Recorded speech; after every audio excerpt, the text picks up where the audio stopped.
There's a message that your body has been trying to send you. At first, it was a whisper, a subtle reluctance to get out of bed, a fleeting thought that everything felt heavy. But because you are strong, because you are disciplined, and because you have been conditioned to push through pain, you ignored it. So the message had to become louder. And now it has arrived in the only form that it knew you could not ignore. It has shut you down. That intense, overwhelming desire to lie still, that feeling that your limbs are made of lead. It is not weakness, it is not defeat. And let me be very clear, it is not laziness. It is an intervention. It is a spiritual mandate. It is a message that very few people are evolved enough to receive, because not everyone is at the spiritual level required to listen to it. Asterisk, asterisk, if this exhaustion arrived right when you felt like you were losing control of your life, this is not a coincidence. It is synchronicity. You are entering a crucial phase where your spirit is overriding your ego. Your spirit is stopping all momentum to prepare you for something much greater than you can currently see. Your body is not giving up on the life.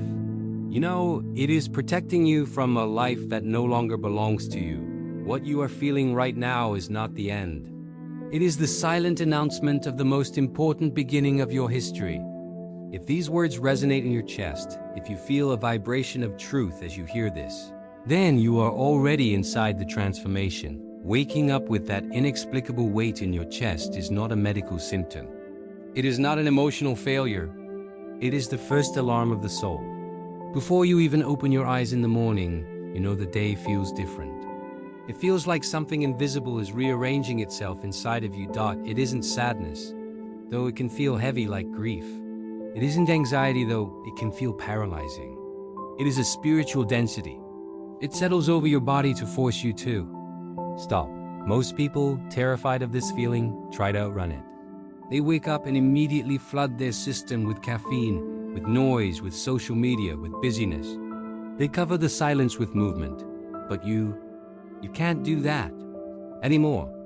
Your body won't let you move like you used to because this moment was not designed for you to function on autopilot. Your soul knows that you are entering a deep transition. To ensure you survive it and evolve through it, it withdraws energy from everything that no longer serves you. That sensation that your body weighs more than normal, that is your spirit slowing you down physically. So you do not walk down paths that you were supposed to exit miles ago. It is a divine break disguised as fatigue. The weight in your chest is not sinking you. It is anchoring you. It is stabilizing you. It is preventing you from running before it is time. And even though your mind cannot understand it yet, this heaviness is confirmation that something in you is waking up. Something that needs space. Something that needs silence. Something that needs a much slower rhythm to reveal itself. Asterisk, asterisk. The tragedy is that most people commit the same error when this phase arrives. They accuse themselves. They look at their stillness and they call it failure. They look at their lack of motivation and they call it indiscipline. You, who have always carried more weight than you admit, are especially hard on yourself. You tell yourself you are wasting time. You tell yourself you are falling behind. You look at others moving fast, achieving things, posting their highlights, and you feel a deep, burning shame. But listen to me, none of that is true. That accusing voice in your head, that is not your spirit. That is your conditioning. That is the programming of a world that taught you to measure your worth by your productivity, by your efficiency, by your constant output. You have been taught that if you are not burning, you are not shining. But your soul is screaming for a rest that you refuse to give it. What hurts you the most right now is not the tiredness itself. It is your interpretation of it. You are confusing transformation with laziness. You are confusing a pause with a defeat. You are confusing a necessary slowdown with a loss of purpose. This internal judgment is exactly what blocks the message. You are not failing. You are being redirected. Your energy did not disappear. Energy cannot be destroyed. It simply refused to fuel a version of your life that is no longer aligned with your truth. Self-accusation only creates noise. The spirit demands silence. Only when you stop attacking yourself for feeling this way can you hear the real truth behind your exhaustion. Your soul is not punishing you. It is trying to save you. There is a reason you cannot force yourself to push through like you used. 2. Your soul is breaking on purpose. What you interpret as a lack of energy is, in reality, energy being retained. It is being hoarded. It is being protected, stored, and reserved for a version of you that you haven't met yet. When a stage of your life reaches its absolute limit, the spirit withdraws the fuel that used to sustain it. Not because it is abandoning you, but because it knows that persisting in the old ways would cause you more damage than stopping.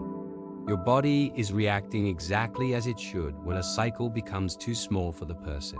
You are becoming. That is why you can't handle the old stress anymore. That is why any attempt to force yourself feels like it drains your very life force. That is why simple tasks, answering an email, washing the dishes, making a phone call feel like climbing a mountain. You are not weak. You are being separated. You are being slowly peeled away from a reality that is fading, *** before every real transformation. There is a forced pause, a sensation of being stopped without a logical explanation, a closure of the energetic valves. The mind sees this as stagnation. The mind panics. But the soul recognizes it as preparation. It is pulling you out of the noise, out of the unnecessary effort, out of impulsive action, because what is coming next requires clarity, not speed. Your soul slows you down now to prevent you from entering the next stage blind. There comes a moment when the body starts speaking louder than the mind. This is where true alchemy begins. Although you believe your fatigue is physical, what is happening to you originates from a much deeper dimension. The body is the first messenger of the soul. It is the translator of everything your consciousness does not yet know how to put into words. Before your mind can accept an uncomfortable truth, your body has already detected it. Before you admit that a relationship, a job, or a path is dead, your body has already started to resist it. Before you understood that you are in an internal winter, your energy had already retreated to the roots. That weight, that lack of drive, that impossibility of moving forward. These are not glitches. They are a language, an ancient code your soul uses when it knows your mind is too stubborn to listen. This is why sleep doesn't fix it. You can sleep for 12 hours and wake up exhausted. Why? Because you are not physically tired. You are spiritually heavy. You cannot force clarity when the body is still speaking. Your body feels what you are trying to ignore. It feels the relationships that consume you. It feels the routines that are robotic. It feels the environments where you have to shrink to fit in. When the soul needs a radical change, it doesn't send you a polite memo. It sends you exhaustion. It sends you resistance. It sends you a physical wall to force you to look at what your mind avoids. Your body has become sensitive because it is trying to protect you from carrying what isn't yours anymore. It is functioning exactly as it should. It is doing the brave work that you are afraid to do, saying no. The tiredness you feel comes from internal misalignment. There are moments in life when you continue living as the old version of yourself. Even though inside you have already changed, you continue fulfilling obligations that represent who you used to be, not who you are. You force yourself to function in a rhythm that is no longer compatible with your evolution. This disconnection creates a silent friction, a daily grinding of the gears. Your energy vanishes because it cannot support a lie. That is why things that used to excite you now feel empty. That is why you catch yourself feeling like you are acting, like you are performing the role of you rather than being you.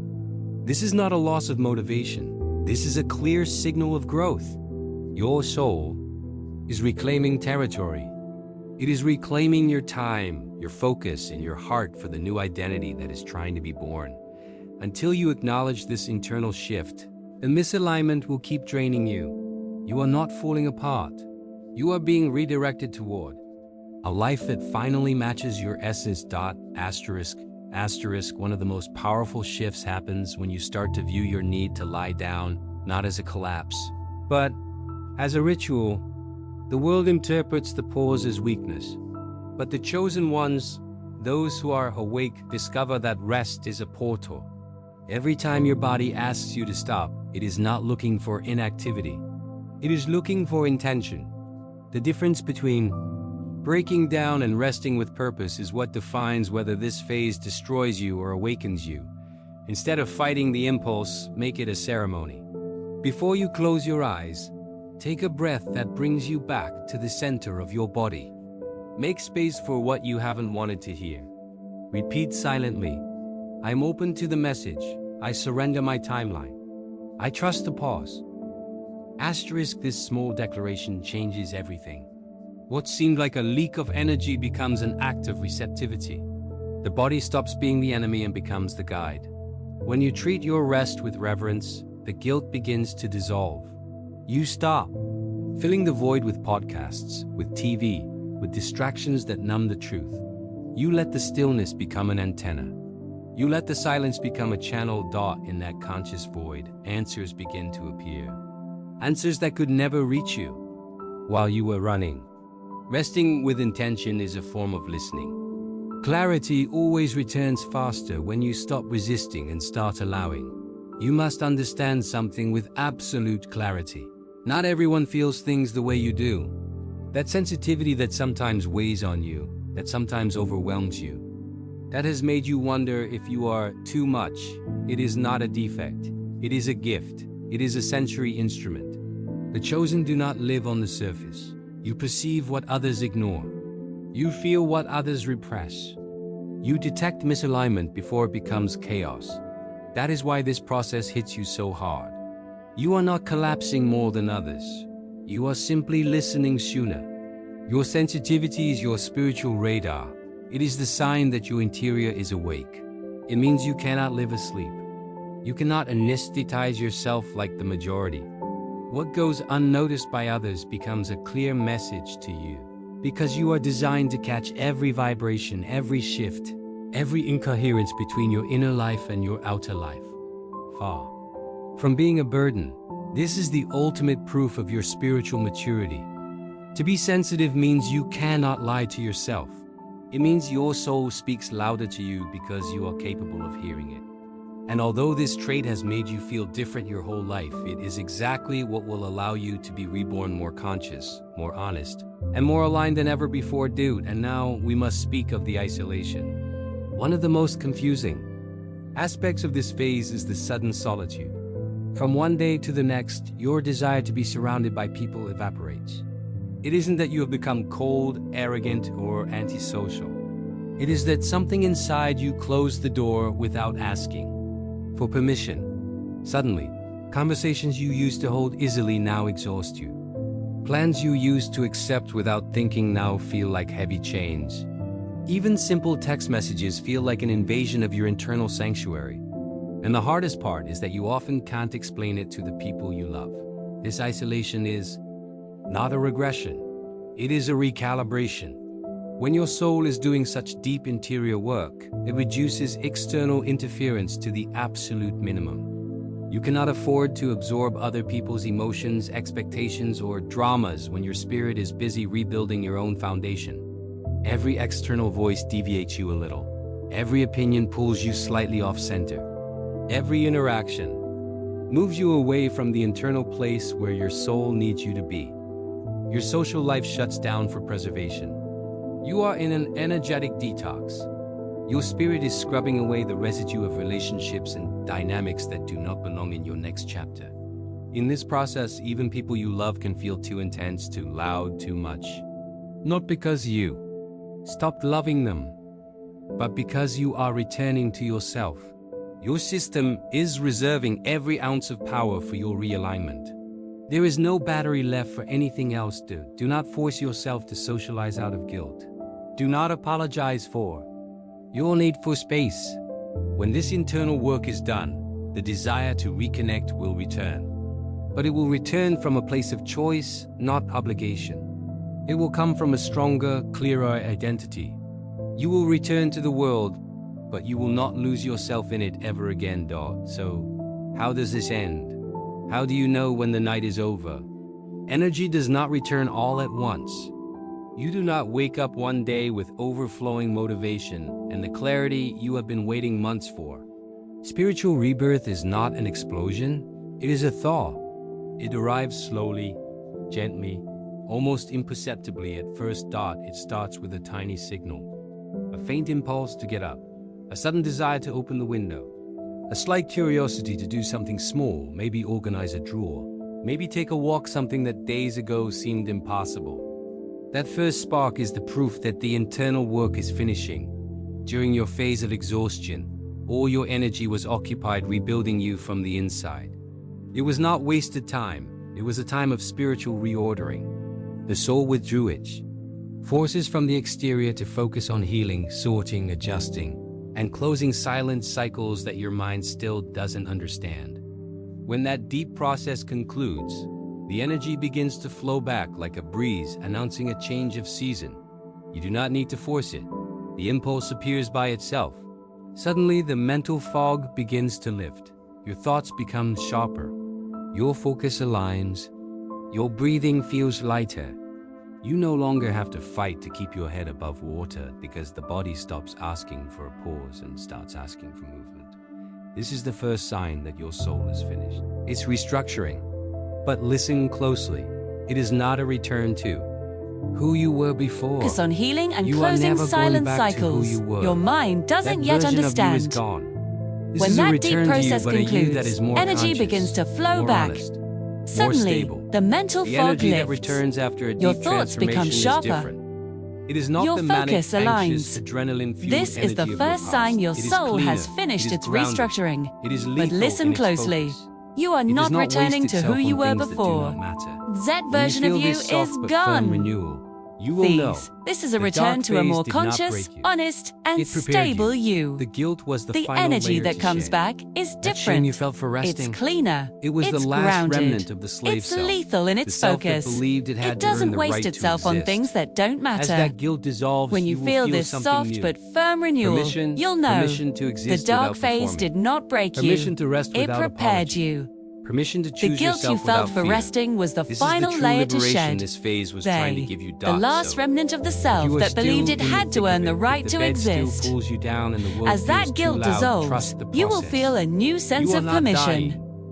Permission to exist without performing, to rest without apology, to choose yourself without fear. If you're still in the thick of it, if the world feels too loud, trust the process. But you are not dying. Exactly where you need to be. You are Stay molting. in the stillness a little longer. You are shedding a skin that became too tight.